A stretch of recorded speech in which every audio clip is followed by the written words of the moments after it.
How's it going, guys? Today I'll talk to you about the virtues of collaborating with your group mates before the project starts.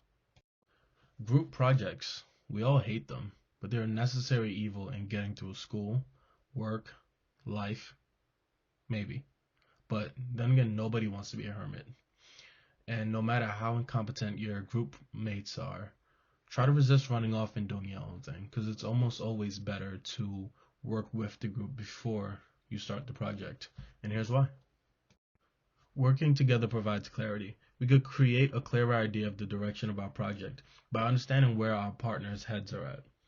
The last thing that we want is to have to scrap the whole project all over again because everybody has conflicting ideas. Plus, everybody's good at different things. Somebody who's better with their hands might want the project to involve a model that they could present, while somebody who's much better at presenting and more comfortable in front of crowds might want to create a PowerPoint. By working together earlier, you could come up with a cohesive idea for your project and present it in a way that plays to all of your strengths. The better the communication at the beginning of the project, the smoother the project will go for everyone. This will then lead to better performance and a better grade. In other words, people who don't understand what they're doing can't contribute meaningfully to a project. So just think about that the next time you decide to do half the project and then make them just write the title. Maybe it might be better to work with them. Now, one of the complaints about working together at the beginning rather than a little bit further into the process is that it, people will argue that it's better for everyone to tackle a problem individually so that they can bring something different to the table when they finally do start working together. However, all this does is waste time. Everyone already having solutions about the problem can cause group mates to clash.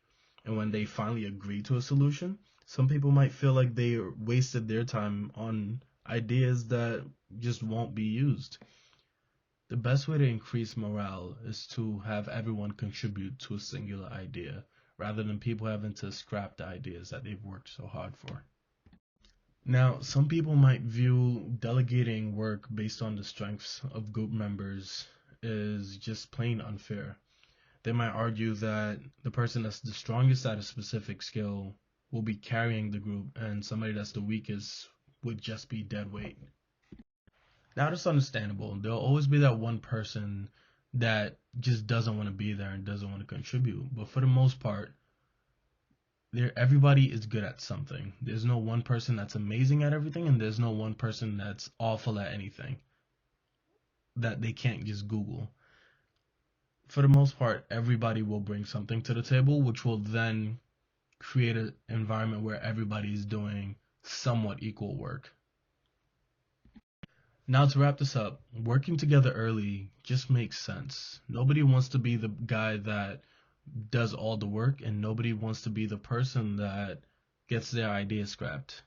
In order to keep everyone happy and keep the group productive and get an A, hopefully, the best thing to do is just work together.